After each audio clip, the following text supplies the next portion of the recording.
What's going on, everybody? We are live, Financial Fitness Friday. We are going to go over today, Dave and I, the economic outlook from now till, let's say, the end of the year.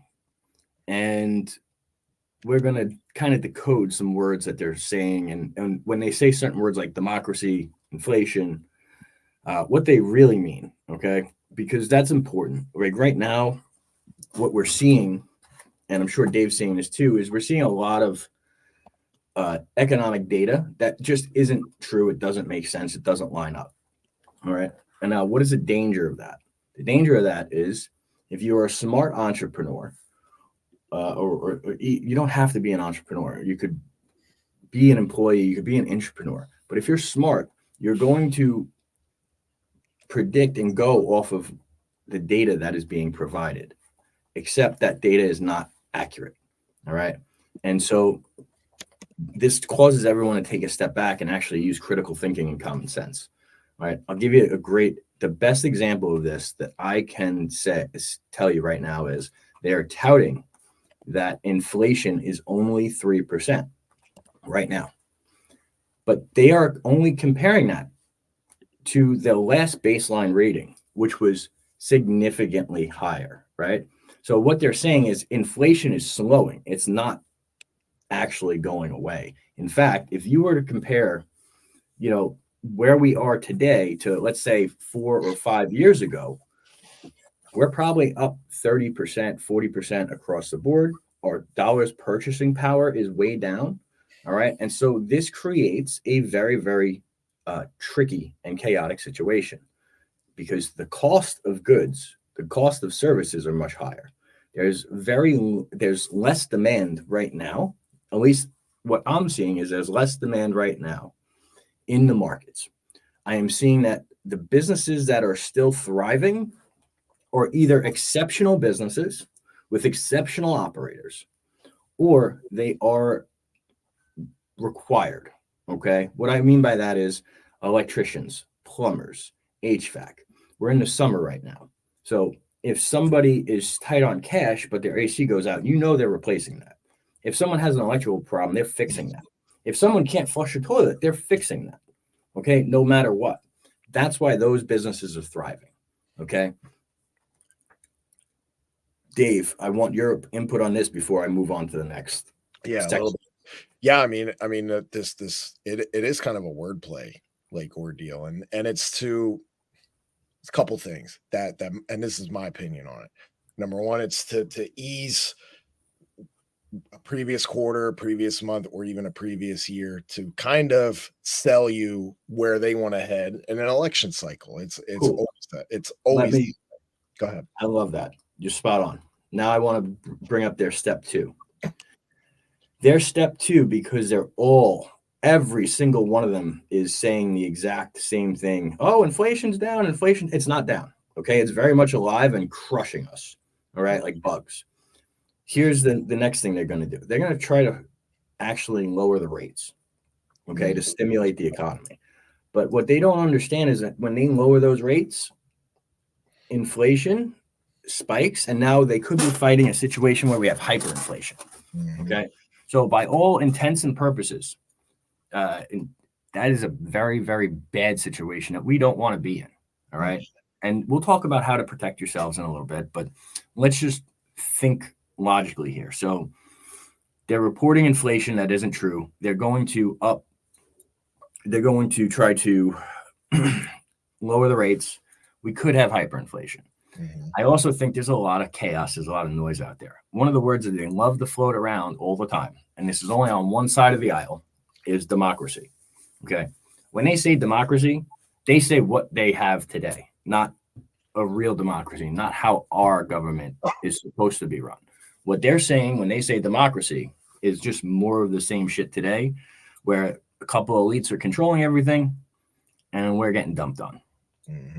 Dave, any input there? Yeah, like our main kind of clientele that we look at on the personal side, it's always home buyers, and usually it's always first-time home buyers. And this is directed to you guys. I'm going to bring it down the main street here. Don't get fooled on the interest rate drop that you're saving money and all this crazy stuff. To touch on what Jonathan said, yes, he's right. They're in a catch 22 right now to where they're kind of screwed either way if it stays where it's at or if they cut it, right? From lack of a better word, from a political standpoint, right? So they're in a lose-lose situation, but you could be in a lose-lose situation, right? So don't assume, to all my Main Street home buyers, if you are in the market to buy a home, right? Because rents are crazy high, your credit's in place, you have the right money in order. Great. Those are the tangibles. Do it now and don't wait. Oh, I'm going to wait till it drops 1%. Oh, I'm going to wait till it gets even lower. You're killing yourself in now buying price because there's no inventory, okay? And because there's no inventory with that drop, that house is probably going to go up significantly. What significantly? I don't know, 50,000, maybe 100,000, maybe even more. So don't get fooled on that, guys. Yeah, but Dave, also, this is what you're saying is not 100% accurate. I just want you to know that. And here's what I mean by that. I don't mean to attack it like that, but I'm just telling you what your conditions are true in some states and in other states they're not. Right. Right. So I think that the inventory levels will vary state to state, but your concept is accurate. Should you get it? Yeah, you should get it. And then if rates go down, you can always refi. Right. So that's exactly how I would play that. Now, what are some things you can protect yourself against inflation?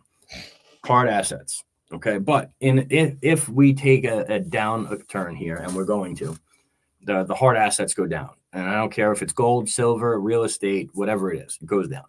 Mm-hmm.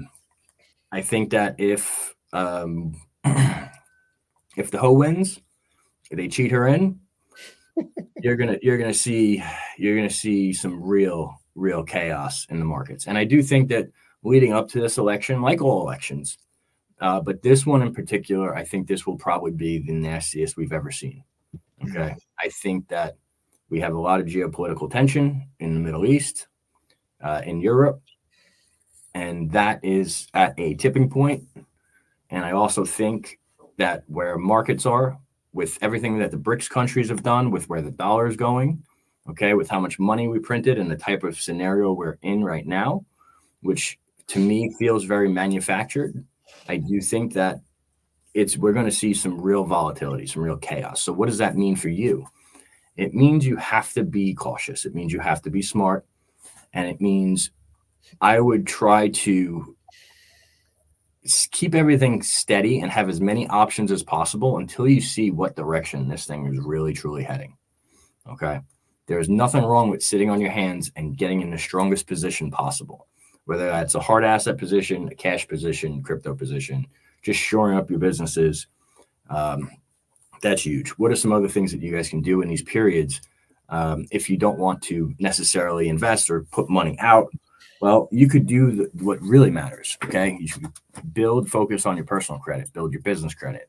You can get your businesses and your persons in the best possible position, meaning everything's humming, everything's operating, you have cash in the bank, and just because you have it in the bank doesn't mean you have to spend it, right? And that's kind of how I would look at the next 6 months is how can I progress my business and myself forward as much as possible?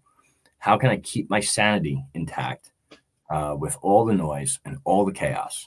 And I think that is really what everyone should be focusing on the next 6 months. The other thing I would beg you guys to do, and I mean beg you guys to do, is get everybody active to vote. Okay. This is the most important election in our lifetimes. I mean that. I truly mean that, because it looks to me like one side straight to communism, the other side, we still have a shot. Okay. I'm not being dramatic and I'm not trying to be political.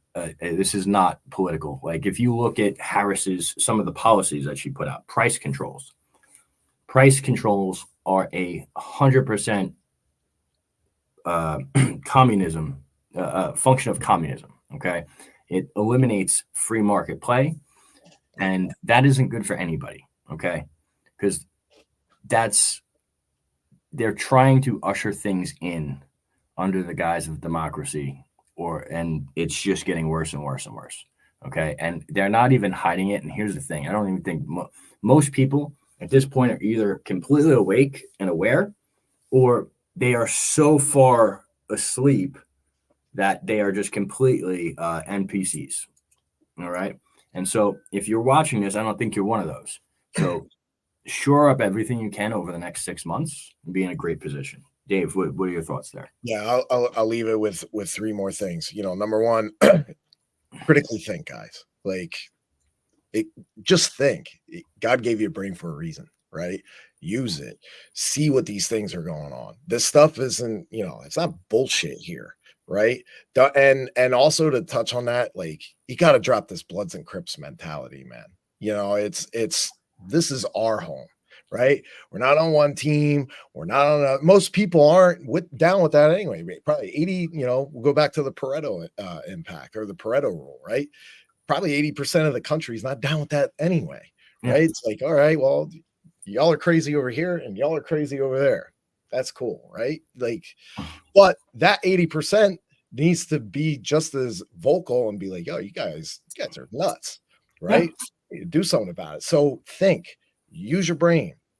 Number two, credit's important. It's everything. And if those of you aren't aware, there was a leak, basically the entire country of Social Security numbers. My thoughts, I don't know. It looks like, again, thinking, right? That sounds like a hard thing to do or to let happen the entire country. So is it intentional? I don't know. Probably, right? But be vigilant. Keep an eye on your stuff. And guys, can I just stop? I'm sorry, Dave, go ahead. because you have really good points, but I gotta go further on it. Just to give an example of what Dave's talking about, the Crips and Bloods mentality, the red and the blue shit. I do believe 80% of us are all on the same page, and 10% on the left and 10% on the right are absolutely nuts. Let me give you an example. Hillary, AOC, Kamala, Biden, okay, Pelosi, who's the Minnesota one? Tim Walz, and then Eyman, right? Mm-hmm. And Schumer, right? On the left. They are the worst of the worst, okay? The absolute scum of the earth that are trying to screw everybody. But guess what? On the right, you have Mitch McConnell, okay? You got people like Paul Ryan, who's not really relevant right now, but that's because of what he did, okay? You have Lindsey Graham, who is a complete piece of shit, okay? Yeah, warmonger, right? So what we're saying, guys, is yes, right now, like, even if you were Democrat years ago, you're still conservative today, right? That's that 80%. But you have such polarizing extremes on either side that are so bad, and they're not helping anybody, okay? They don't represent themselves. These guys, the ones that you see on those fringes, those 10% on the right, 10% on the left, they are bought and paid for. Yep. At the highest level. Okay. And that's what Dave's talking about when he says that. Yeah. And one last thing, man, like, there's strength in numbers, right? Besides coming together and getting and voting, like, look, get around other people, man. We're not the only people touching on this. I can guarantee you that. But if you need help in a business, right? If your home isn't where it wants to be, or preventative maintenance, start getting around other people, bounce ideas, come together in groups. There's strength in numbers. Okay. And I think we forget that. We feel like we're in no man's land, but dude, we got the technology here. Send a message, right? Start a group, create some noise, get around other people. Yeah. Pretty simple, man. 100%. Sounds simple, but everybody makes it hard to do. All right, guys. We appreciate you. We'll catch you on Mindset Monday. Take care. Thank you, Dave. You got it, brother. Be great, y'all.